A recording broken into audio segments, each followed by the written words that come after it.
Let's Talk Native is produced at the LTN Studios on the Cattaraugus territory of the Seneca Nation. We break all the rules for Native media by peeling back the layers of assimilation and indoctrination. No prayers, no buffalo speeches, and no spirituality shows. While this podcast does not provide a path to spiritual enlightenment, we do take a tough look at history, oppression, and our survival.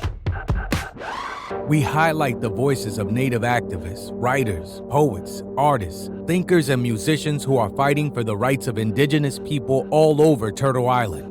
We may step on a few toes through our examination of culture, art, politics, history, and identity. But the real goal here is to bring our people together by breaking down what separates us. In this moment of historical change and social justice, our voices matter now more than ever before. So, welcome to Let's Talk Native with John Kane. Say hello and welcome to Let's Talk Native. I am John Kane, and I've got a really good show lined up here today. We talk about having leading activists join us on the show, and I do have a very prominent activist joining us on the show today. But before I get into that, I do want to really offer my gratitude and thanks to Janine Yazzie for joining us on a really great show here, our last show here.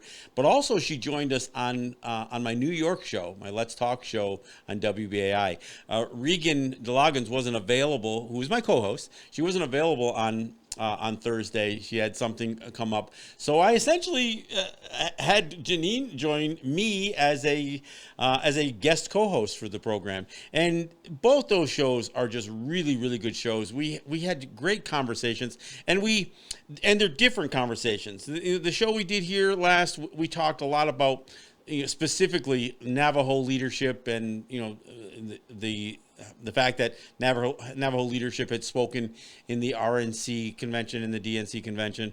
But in the New York show, we talked more generally about Native leadership pandering to the two-party system of the United States, and the fact that millions and millions of dollars flow with that pandering. So we had that conversation, and it was really a great conversation, both shows. I encourage you to check out our podcasts, check out the last show that we did here on Let's Talk Native with Janine Yazzie, and check out the last Let's Talk show, the WBI show that we did. Those are two great programs to not only watch, but again, share them with others. I think we covered in a way material that I've talked about before, but there's just something different about having a guest who is from a completely different territory, a territory very, very far away from where we sit here today. And to invite a Dene person from Navajo territory to have a conversation that we may not always align with. I fully expected that when Janine joined me, there may be some places that we wouldn't agree. But it's remarkable almost, the fact that we could have two people, very different people from very different territories, different cultures. And we talked and agreed on so many issues, and we really did share the same sentiment on a lot of this indoctrination and assimilation. And look, we didn't organize our thoughts or our conversation. We didn't corroborate with each other first to make sure that our stories were straight. I was fully prepared to have Janine not agree with me on a few things, but that just didn't happen. It was almost uncanny how much in agreement we were. And again, I can't say enough about how remarkable it is that two cultures so different from each other, so far from each other, could produce the same ideologies and the same view of where we are today, even though, again, come from a different place, but we could get to the same place, and it's pretty remarkable. And so I very much encourage people to check out those two shows. And again, I want to thank Janine for joining us here. I'd love to have her come back. Maybe she could be a bit of a regular guest if she's willing. But I also have an open invitation to Janine, because I'm hoping that if she has something that she needs to get out there, that she'll call me. It's not just that I have to invite her. that she can call me anytime because she has an issue that needs to be talked about. So I very much look forward to that. But before I get to my guest, there's something really, really interesting that plays out because of being a prominent voice. You know, I'm an outspoken person, and in fact, my guests will probably talk about this a little bit too. And because you're outspoken, you're gonna have some people who absolutely, you know, are interested in what you have to say and are glad to hear somebody say it. I mean, one of the best compliments I can receive from anybody is say, damn, I'm glad you said that. I've thought something like that for a long time and I've never quite put it to words, and to hear you say it is a good thing. But then there's the other folks like, who the hell is this freaking guy? You know, and the question comes, do I look native enough? That was actually brought up on Facebook this week, that I somehow, I guess I don't pass the, I don't know, the mascot test or something. I don't look enough like a logo or something. So, but it is interesting because if you're going to be outspoken, you're going to please some people and you're going to piss some people off. And for me, I'm not trying to convince everybody to see everything my way, but these are tough conversations that we need to have. And these are tough subjects that we need to have. These are tough times to have them in. And we are people who have been so inundated with assimilation policies and efforts to indoctrinate us that it leaves, as I always say here on the show, it leaves us in a place where our identities are really, really been mangled. And even for many of us, we are left unsure. We are left with the identity crisis. Not only are we struggling to define, assert our identity to others, we struggle within. And I think it's something that's it's worth mentioning. All right, so I wanted to bring that up because look, I know I'm not putting kitten videos out there. I mean, I know that I'm not a viral sensation by any stretch of the imagination. My popularity isn't what I'm going for. I'm trying to say something that needs to be said. And if people gravitate towards it or grab a hold of it and say, man, I'm glad this conversation is taking place, then that's great. And that encourages me.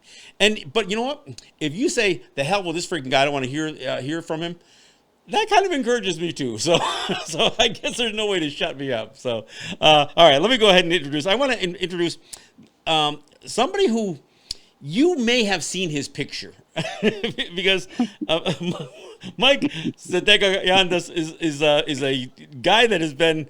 I mean, Mike, you have been almost at every notable event, and I don't want to just call them protests because these are acts of defiance, and these aren't just protests. These are physical acts of blockades and that kind of stuff. You've been involved, and I've seen your picture so many freaking times over the internet, not just on Facebook, but you've been at a lot of things, and so I think you're a perfect person to bring up as a perennial activist on Native issues. So thank you for joining me, first of all.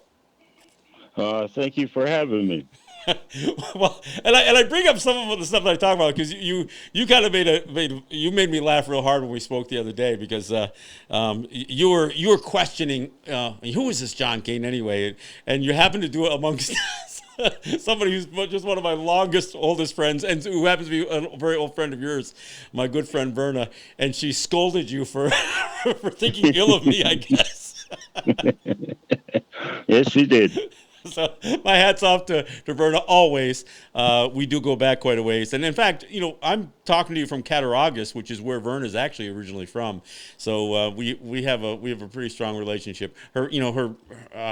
I was close with her husband, Aguirre Guerrero, and her son Sugar, or Aguirre Ando, and so we go back a ways anyway. So I thank her for defending me. But but I guess my point that I just wanted to say is that look. And I'm sure you go through the same thing. You must get hit with plenty of slings and arrows, as much as any accolades. So, and it's the nature of the business, huh? It seems that way. It's a heck of a sacrifice we have to make for our people. Well, and it is, and I think that's exactly what it is. Yeah, I wanted to, one of the times that I first became aware of you just as again more as as an image because of your pictures was your involvement in the first conflict associated with Caledonia in 2006. There were some incredible images. There were videos. I remember somebody, and I don't know who it was. Somebody did a video, and they set all of the images of that conflict to the Dixie Chicks song "Not Ready to Make Nice," and it was a great video, and it really had a lot of views on YouTube, and there was actually another site called Rescast that used to host videos, and your image is in that video several times. I said, man, sometime I got to talk to that guy. When I first reached out to you, I didn't even know where you were from, honestly, because I had associated you with kind of somebody who made the rounds, and it's like I said, it seemed like you were everywhere. Well, talk to me about how it was that you got involved in the Caledonia conflict in the first place, and we can talk about takeaways and stuff like that from that. How'd you get involved in Caledonia? I got involved in there when a phone call came to our longhouse in Akwesasne, and there was two grandmothers sitting there, and we were talking to the war chief from Caledonia, from Six Nations, whatever you want to call it, Grand River, that they needed help. And there was four of us men standing there, and we looked at each other, and they said, we asked them how soon they needed us. They said right away, and we got our stuff together and our clothes together, and we went.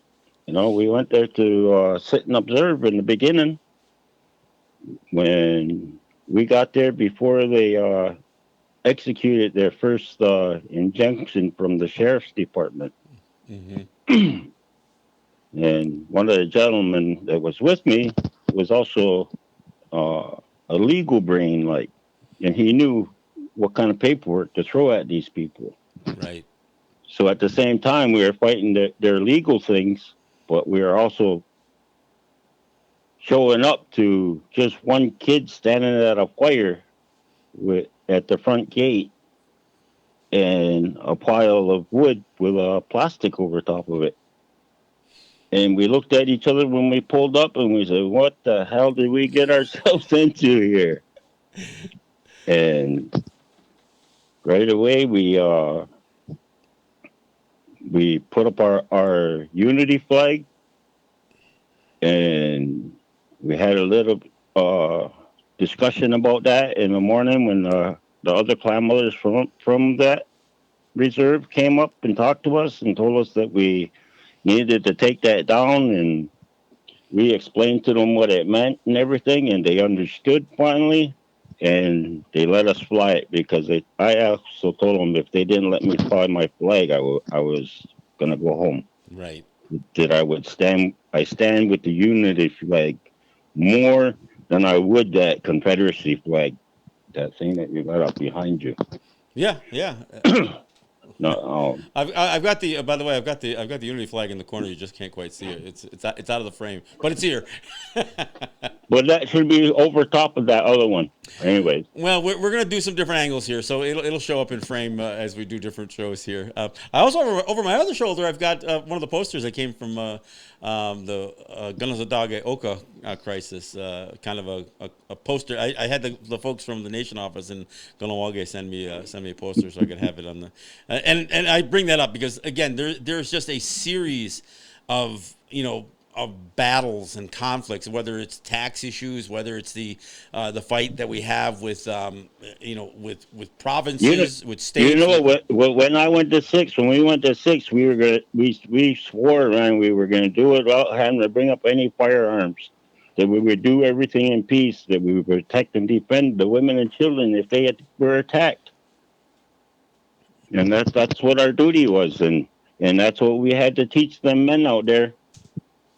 Yeah, it's sometimes it's tough because I've been in that situation where I've been called to go someplace, and when you, like you said, when you first arrive, sometimes you can be a little disoriented because you realize that they don't just need help in terms of bodies. Oftentimes they need help in terms of organization, and and for those of us who've been involved in things for a long enough period of time, we have some history under our belt. So we kind of know how to navigate these conflicts without encouraging them to escalate beyond our control, and still be effective. And look, we see all this stuff going on throughout the United States over Black Lives Matter and these protests and how they kind of drift into riots and that kind of stuff.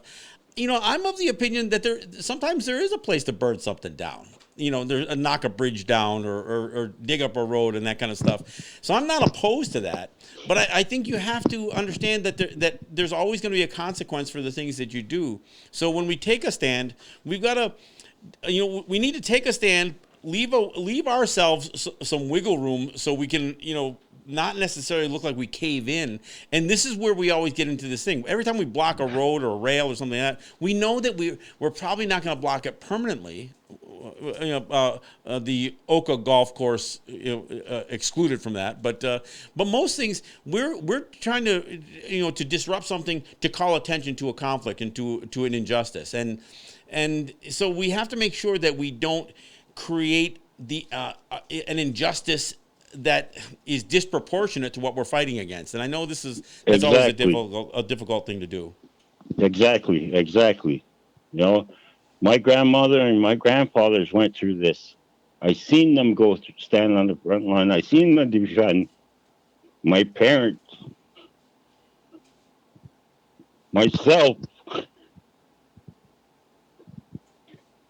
It's not right.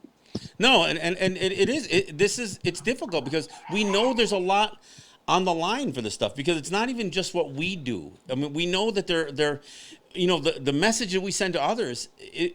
Look, we could do the wrong thing and encourage people to start shooting from the woods, and we know that could.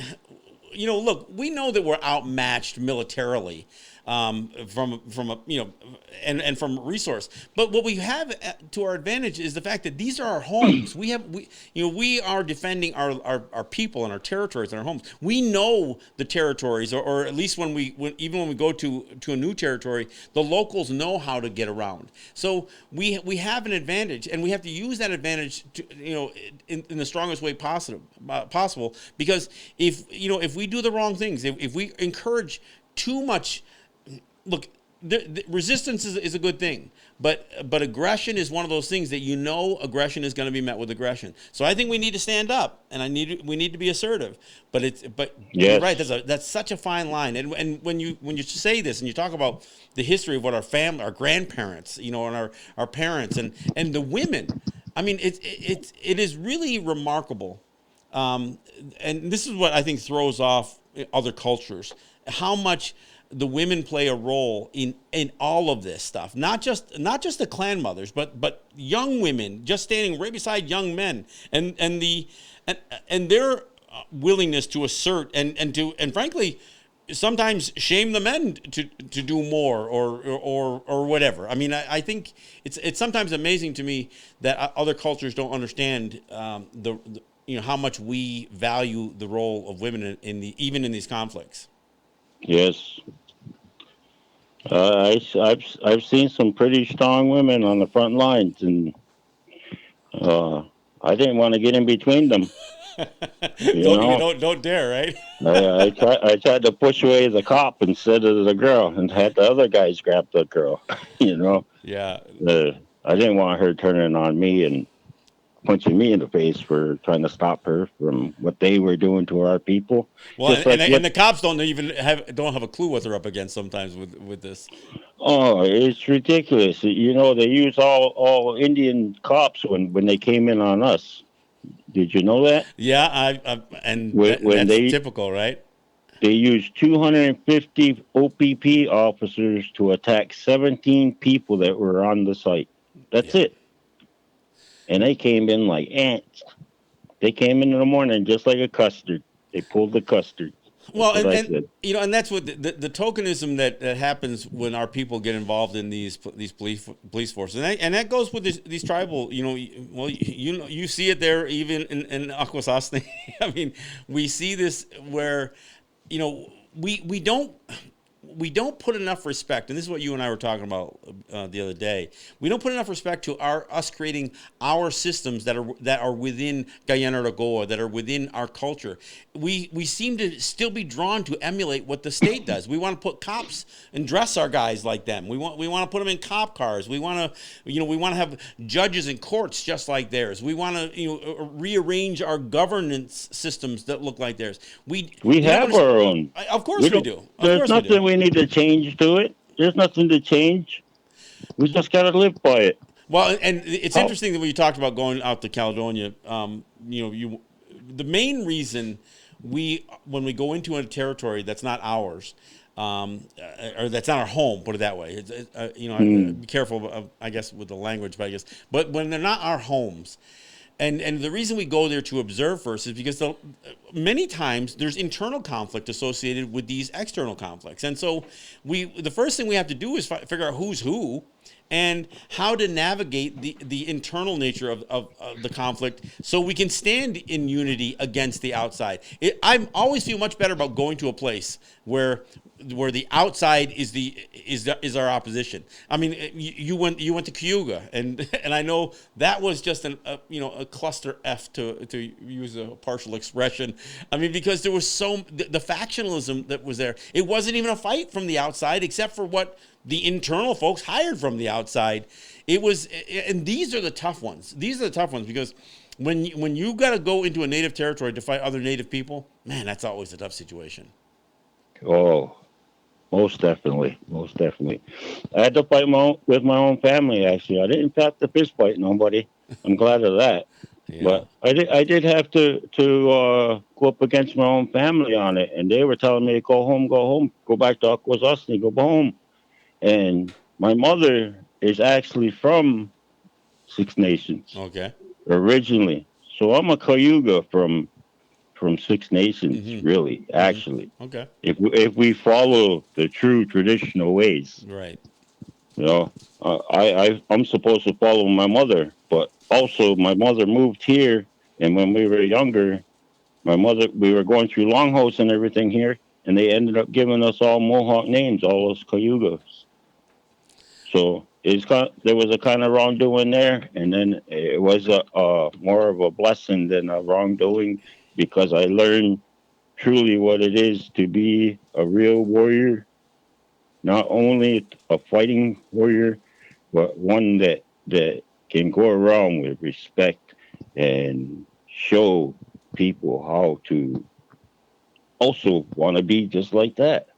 Well, and this is one of the reasons that I get so annoyed with the mascot issue is that they want to represent us as people who are just like fierce, bloodthirsty creatures, and not acknowledge that one of the things that drives us most of all is the maintenance and the restoration of peace, and that peace is, when we say skana, we don't say it as a thing, we say it as a process. It's a constant effort to restore balance and harmony, and so that's what the 4 sacred ceremonies are for. You know that, right? Absolutely.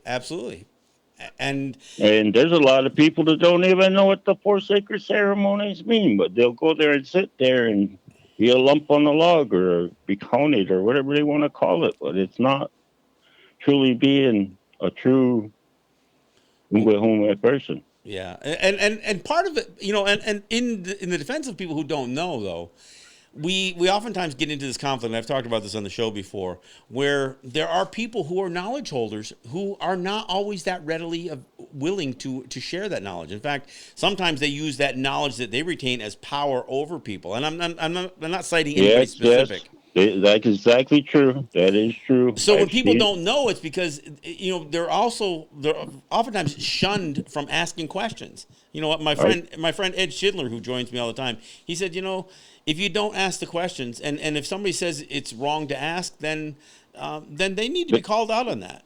They don't know. That's why they say that to you. That's That's true. just like I went to a brother of mine passed away, and he was from Cattaraugus. I went to his funeral. I brought my ribbon shirt. It was a red ribbon shirt. Right away, they all come after me, and you can't wear that red ribbon shirt. You're not allowed to wear red. I said, "Oh yeah, really? Tell me why."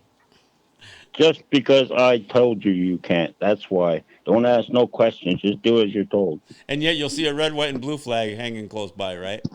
Oh, I put a unity. I put one of them smaller unity flags on his coffin before they closed it, and one of them grabbed it and threw it on the floor, and I grabbed it up and I put it back, and I said, "Well, if you don't want to see it," and I reached in and I put it on his lap It's a where good they way. couldn't see it. It's gonna get buried, so it's a good place for so you don't It's have to still see it. it's going with him whether you like it or not. He was my brother. There you go. There you go. You know, he stood side by side with me in a lot of things and a lot of fights we got into. Of course, I'm going to be there. Well, we're going to take a break here. We're at the bottom of the hour. When we come back, I want to talk to you a little bit about this conflict that sometimes can surround the unity flag. And, it's our plan here. We're going to actually do a short form video that'll We also need to add that genocide that comes along with our teachings. We're trying to teach our young ones, but yet the genocide is still being pushed at us, that we're being forced to put our kids in white man school instead of putting them in an Indian way school where they can learn their own language and truly learn the true meaning of what it is of that skana. I agree. I agree. All right. Hey, we'll take a break. We'll come back and we'll touch on a couple of those subjects when we get back. This is John Kane, and I've got Mike Sahtekaientes from Akwesasne joining us, and we've got some pretty good conversation going here. So we'll be right back after this. All right. Hey, thanks for coming back. This is John Kane. I do have my guest, Mike Sahtekaientes, joining me. Before we get back into it, and we do have some things we definitely want to hit on here. I do want to thank my sponsors. I want to thank Ross and Holly John and the RJE family of businesses. I want to thank Eric White at ERW Enterprises and the folks at Grand River Enterprises for helping us to do what we do here and helping this voice, and a voice continue to do this, sometimes against the odds, I guess. But we're into our 11th year now, and we certainly aren't going to run out of things to say. So as long as I can, still muster the support that'll allow us to do what we're doing here, we're going to try to have the tough conversations that need to be had, and we're going to educate and share, share our stories. All right, Mike, you touched on this a little bit, and we'll address the genocide issue because I think that's a definition problem that people don't quite understand. But before we do that, though, I'm really aware of the conflict that has almost been invented around the unity flag. I mean, I know where the unity flag comes from. I was friends with Louis Hall.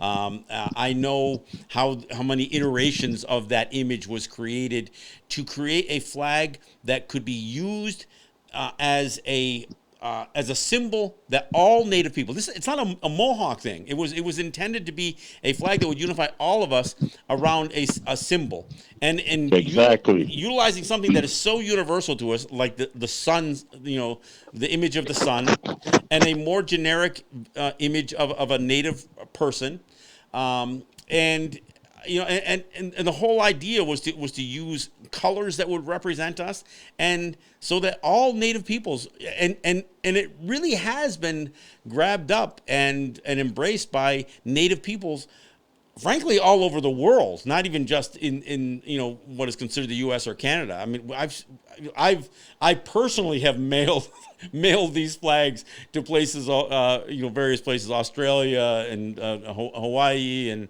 and different places, and we've seen these things, in places you might not expect to even see them, but we have a group of people, a certain group of people that are always trying to raise this notion that warriors are an illegal entity within the Haudenosaunee. And a lot of stuff comes from Onondaga, but it's also tied to the rift that exists between the Code of Handsome Lake and those people who more who embrace the Guyana Gore or the Great Law more thoroughly. So, I mean, give me your thoughts on where this conflict comes from and what you've seen of it.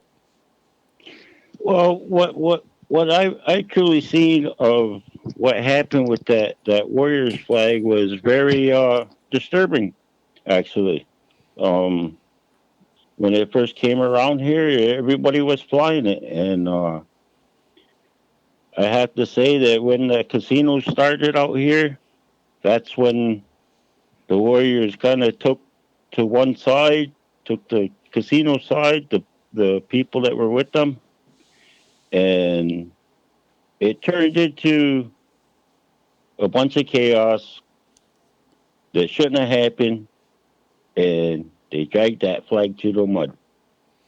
And they tainted us as warriors and goons that we were against, but yet we were standing against the FBI and CIA on the front lines, pointing AK-47s at them as they were pointing shotguns and their revolvers at us, telling us to get off the road. Well, and to kind of put a little frame up some of what that conflict in Akwesasne was about. There became a time, and it's almost ironic when you look at how things end up today, but there came a time where the battle over gaming, whether it was something that we should do or not do, became the issue. And the lines became drawn. Not only was there the Code of Handsome Lake followers and the tribal council folks, the band office guys, seemed to be more opposed to gaming, and the guys who were more associated with the warrior flag or the unity flag, who on the face of it were defending our right to do it if that's what we decided to do. Exactly, we were exercising our birthright. Right, and so it got turned around to say that, all warriors are pro gaming. I'm going to tell you right now, I'm not a big fan of gaming today. I mean, I was never a big fan of the Indian Gaming Regulatory Act. I think this thing has turned into I agree. the tail wagging the dog in so many different cases. And the very people who are against gaming are the ones who are now operating gaming. And embrace it, and they'll go to these casinos for funding. Even the folks from Onondaga who are quick to condemn gaming, they'll come with their handouts for their Iroquois Nationals or their canoe paddling, two-row wampum renewal things. I mean, exactly. They don't think twice about asking for gaming dollars. But they were the ones who tried to label the Warriors as just pro gaming, as if it was a dirty, organized crime thing that we were all involved in. But you're right. I think that, it's funny because some of that conflict even goes back to the siege at Lorenz. In the 70s. Does. Because when we stood, because just the nature of us standing up, standing up to the outside authorities. It cast us as too aggressive for the likes of some of the folks who were actually teaching us about sovereignty. The very people who were telling us that we had the rights to do this, and do this, are the ones who, once they saw us flex that muscle, they got scared and they backed away from it. And from that point on, they labeled the Warriors as gamblers, as the tobacco lords, as terrorists, all kinds of things. And so they're around different places. We see people who literally get gun shy at the sight of a unity flag. I have to laugh at that what you just said about that, because it's funny. Not too long ago, a younger person that knows me went to the heck do they call it, criminal justice classes, yeah. And they put up a freaking picture of a terrorist, and it was me standing there with my crossed arms with my bandana across my face and warrior hat on. This is what a terrorist looks like. Huh. How ridiculous is that? Yeah. When I would stand and protect every human being. Yeah. Just like how it says that we come and live under the branches of the tree of peace. Yep. No matter what color our skin is. Yep. We bring them in. No matter what nation they are. They're all nations, all these different colors. They're all welcome to pursue They are welcome to living come under and peace. live our ways. Yep. No, Huh? it is crazy. I mean, we know that on the Canadian side, Canada had the Mohawk War Society listed as one of their number one threats to national security for years. We know that the Indian Law Resource Center, the law firm that represented so-called, supposedly they said the Grand Council, but represented Onondaga, in their annual report for almost 10 years straight, they listed the outlawed warrior societies as the number one threat to native sovereignty. And so this is the stuff this is the PR that we had to rise up against, and we're still fighting that. Look, I know folks like Joe Heath from Onondaga went out to Standing Rock, and no sooner had he arrived than when all of a sudden people were looking up at that flag and saying, well, we should take that flag down. And of course, our people from here who went there, from Haudenosaunee territory, said, no way in hell you're taking that flag down. And so there became a conflict even at Standing Rock because the unity flag was being flown, where most people couldn't even understand the conflict. The people from Six Nations that went out there, they took that unity flag out there, wouldn't let them take it down. Yeah. Which was a good thing. Yeah. And they also taught them exactly what that flag means. Sure. They didn't just sit there and say, oh, we're the mighty Five Nations Iroquois Confederacy. We're here to save you, kind of shit. It's a symbol of resistance. It was a symbol of unity and a symbol of standing up as a distinct people. We're all Indian people. Like you're saying that Indian in the center, he's got one feather. It doesn't mean that he's Seneca. It means that all Indian nations, all Indian people are one. Yep. That's what that means. And that unity flag to me is a peace warrior, not a warrior that's going to go out there and bash heads that when it needs to be. Maybe so, but yes. Well, the irony first, though. The irony of being labeled as pro gambling is so crazy especially if you look back at it from today, because now all the tribal councils have signed up for gaming, and they sold out to do it. They made their deal with the states. How come?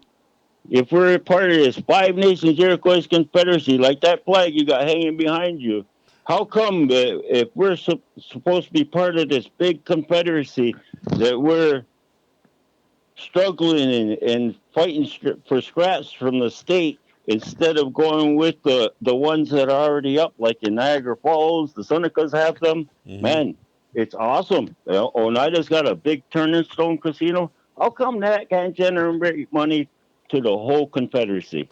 It can. We can all be self-sufficient off of that. But they're paying hundreds of millions of dollars to the state. Exactly. So I mean, the Senecas paid $1.5 billion to New York State in the past. They're fighting over trying to withhold a $500 million today, and frankly, they're kind of poised to pay it out. Turning Stone's paying it out. The St. Regis Casino is paying it out. It's crazy. And here's the other thing. There ain't no St. Regis Mohawk Casino. That's a freaking New York State casino. Well, that's exactly none of that. That's exactly right. And and the other thing is when you consider that all of the churches and all of these organizations, were doing, gambling, and they say, oh no, that's bingo, that's low stakes gambling, that's different. I got to tell you, there was a time that I was wanted. I was on the run for a while, and I went out to Tonawanda, and a bunch of people came there from different places. All because it was a conflict that was the Oneida conflict was raging, and we went to the Longhouse in Tonawanda, and they said, "Oh no, the meeting's not here. It's over at the tribal offices." And they said, "Well, what are all the cars here for?" They were playing bingo in the Longhouse. So, I mean, but it was just pie bingo, pie bingo, but whatever. But so it's kind of crazy. All right, hey, let me shift gears because I don't want to run out of time. You brought up the genocide issue, and one of the things that I always try to explain to people is that genocide isn't just killing us. It isn't just murder. It isn't just the sterilization. It isn't just residential schools. It is those things, but it's not just those things. Genocide is anything that you do that creates a condition that causes a people to cease to exist. And that's exactly what we're still going through with all of this indoctrination that comes at the school level, like you talked about, and these assimilation that comes with everybody who's telling us to go vote in their elections and participate in their census. Mind-altering substances. It's exactly what they are. Yeah. You know, they brainwash our kids to think that they have to live this way, that they have to have these things. This is what we have to have in our life. That's a bunch of baloney. Well, and we have a people to a certain level that do embrace not only their church beliefs, but this notion that somehow we have been made better off because of white people coming here. And when you break it down, nobody can really defend that. But that's the debate that we have, right? I don't understand that, because when they came here, they did it in the name of God. All this murder and raping and destroying of my people that they did, to mass murders that they did to my people, everything that they've done and still doing. Yeah. Look, we're still uncovering the horrors of residential schools, which which may lay at the foundation of some of this clergy sex abuse scandal that's been the Catholic Church and the Baptists are facing. But you talked about rape. Look, it was a rape culture that came across from Europe. One of the things that these voyagers all knew was that their men were carrying venereal disease. When people talk about smallpox and influenza or tuberculosis, some of these things that had dramatic effects on our population, they always ignore the fact that the first wave of illness that our people faced from European contact was the venereal disease that came with their rape culture, and that's hardly ever even talked about. A lot of chemical warfare going around. Oh, still, I mean, every one of our territories has contamination. Getting sprayed on all the time. Yeah, I mean, Akwesasne, had by all by all definitions, one of the most beautiful rivers that exist in all of the world, in what they call the St. Lawrence, but one of the most beautiful, flowing bodies of water, and they lined it up with industry, and so you have contamination that's spread across. I mean, the things that we depended on for livelihood, and I mean that St. Lawrence Valley has its own weather systems because what it represents. If anybody who's ever driven up there, they can actually see the weather, the cloud formations that exist solely because of the valley that's formed by that St. Lawrence River, and yet it has been contaminated in ways. I mean, cancer clusters are the norm up there. It's so unbelievable that the plants upriver are still dumping into the rivers. Yep. And it's flowing right through our reserve as we speak.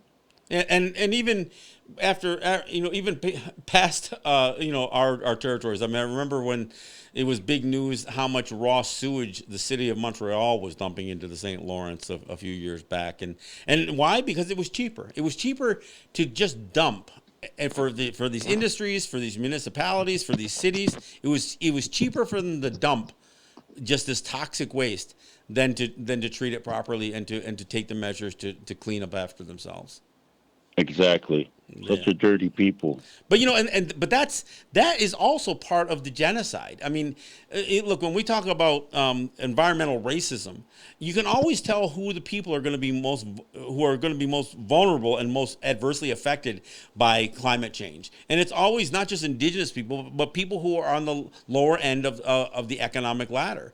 And that does include indigenous people. But we see that every place. I mean, one of the first peoples to ever be displaced because of climate change were the Coshada down in Louisiana, because their lands got taken over by climate change. They literally had to be relocated because their land sunk because of the rising levels of the Gulf of Mexico and the brackish water making it farther and farther inland. I mean, Native people are always going to bear the brunt of this environmental catastrophe that we're facing. We never have. Yeah. So, No. I mean, I agree with what you were saying about, education, and we do see. I mean, look, they teach 5-year-olds to pledge allegiance to the flag, and we are taking a firmer stance about that, but we're not taking a firm enough stance to make sure that we are taking a bigger role in educating our own children. And not only should we have our own schools, but I don't think we have a systemic approach on how we address the falsehoods that they're taught. How, whether it's Christopher Columbus, whether it's, Abraham Lincoln or George Washington. I mean, so it's piecemeal. I mean, within our families, we might bring it up or might have that conversation, but we don't. I mean, in none of our territories do we come up with a regimented way to address what the curriculum that's being spoon fed to them, even to make that adjustment. And of course, what we really should be doing is what you were saying. We should have more schools, more of our own schools where we determine the curriculum. Exactly. I mean, and you can see, when you look at the people who are standing up today, they are the ones who have been impacted by being taught well when they were young. I mean, and not everybody has the same body of knowledge behind them, but you can tell the people who have been affected by at least having some exposure to sound teachings and sound education that comes from our people. Mm-hmm. So pretty much kind of something like what happened when I went to Caledonia. Sure. I'm sure it was. It was a hard, rough thing to do, but I was hoping that we would be able to get stuff signed in stone so that nobody would have to stand up on a roadblock no more, and none of that would ever have to happen again. And I forgot to mention that now my son is out there doing the frontline things. Sure. And I can't stop him.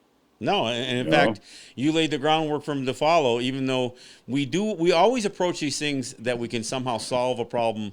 And one of the mistakes that I made when I was raising my kids was I thought, well, look, I'm going to try to address racism so they don't have to be confronted by it. But that was foolishness on my part, because when the first time I saw my kids have to be exposed to that and be confronted by racism, I had to, I had to get angry all over again, and I had to teach them on the spot. And luckily, they had enough, they've been influenced enough with their upbringing already to handle themselves pretty well. But when you look at a kid in a school confronting racism, it can seem like, oh, they're just being belligerent or upstart, and then when dad comes in and he's every bit the prick that the kid was, all of a sudden the teacher's thinking, oh, now I understand. But if you didn't go in there and support your kids when they're confronted with racism, or call out racism that white people can't even see, obviously, this is kind of what we're up against. Still, I like how my parents made me never stand up for that Pledge of Allegiance. Right. And I went to the office, I went to the box for it, and I had to have my parents go in there and explain to them why I didn't stand for that Pledge of Allegiance. Mm-hmm. And they stood there and they explained to them, and they said, "You do not make my children do that. Yeah. You are not authorized to allowed to teach them that." Yeah, and look, we never took it to court. I mean, I think there may have been court rulings that acknowledged our right to oppose that imposition, but we just said no. We're just not doing it. Yeah, but to a certain extent, and once it gets to where we win, they still change it up, and we got to go back to court because we're retrial and whatever they call it, but we win. Yeah. And we win again, and they do the same thing. So they find a different way, right? how do we defeat the most organized crime organization in the whole world? The United States and Canada government. Well, I'm sorry to say that, but that's exactly what it is. well, and I sometimes wonder how organized they are, but they're certainly well funded, and they certainly do have structure. And and this is what we're trying to defeat those systems. We're trying to, I talk about decolonization. Decolonization is about stripping that away from us. And this is, again, it gets back to what we talked about earlier. Sometimes the folks we have to fight the hardest on this stuff are our own people. And that's the challenge that we're still facing. We're still facing that. Mike, well, I'll give you your final thoughts. We're pretty much out of time. I sure appreciate you joining me here. But if you have any parting thoughts that you want to share with anybody, go ahead, have at it. Any final thoughts? How much time do I have? Not very many. Well, I can just keep on going and going here. I know we can. I truly want to thank my father. Mm-hmm. He's passed on right now, but I just like to thank him. Well, and we do need to thank the ones that come before us, right? And for all the teachings that I have come up with, and that I have, and that I do share with the people that come around here and learn this from me. Well, I want to thank you for joining me. We'll speak again, and keep up your work, and certainly guide your sons and and the other young people that you have around you. Again, I appreciate the good work you've done. Hey, look, I do want to say. Go ahead. Also, I'd like to say, if Verna's still up listening, I love you. Take care. Yeah, we're all good here, Verna. Thanks again, Mike. I sure do appreciate it. All right. Hey, I want to mention that we do have a Patreon site set up. It's patreon.com/letstalknative. There you can make a contribution. You become a member essentially, and you by making a contribution of $5 a month or $10 a month, we're gonna look at different things that we can do that will be exclusives to our Patreon members. I know we do have a couple who signed up. So, and maybe we'll do some things with maybe we're thinking about doing some, not only some special programming, but perhaps we can put some CDs or some DVDs in the mail and that kind of stuff to our exclusive members. We're gonna, Jake and I will work that out. But we do encourage people to support what we're doing. I'm very grateful to our sponsors. Obviously, I am. But I'm also grateful to the people who make a contribution from time to time. And look, I do a couple of shows on radio, and the radio stations that I'm on are listener-sponsored radio. They are not well-funded commercial radio stations. So I know that those who listen to me on WBAI or WPFW, there are those making contributions to those stations in the name of our show, Let's Talk or Let's Talk Native, and I appreciate that as well. But, look, we are doing good work here. We are trying to bring voices that are not normally getting a platform to be heard on, not just mine, but the voices we bring up like Mike and others. And we need your support to do that. So, again, check out our Patreon site, which is patreon.com/letstalknative. I also want to say, if you are not subscribed to our podcast or to our YouTube channel, you're missing some content. And so I encourage you to do so. If you just search Let's Talk Native with John Kane podcast, you'll find us. We'll show up on a number of platforms you can of your choosing, whatever platform you currently use. And if you don't use any currently, then sign up for one. We post our audio up on SoundCloud, which puts it up as a podcast. We take our video and we put it up on our YouTube channel, which is Let's Talk Native TV. So subscribe to our podcast, subscribe to our YouTube channel, and we'll keep cranking out the content. So I want to thank you for listening. This is John Kane, and this is Let's Talk Native.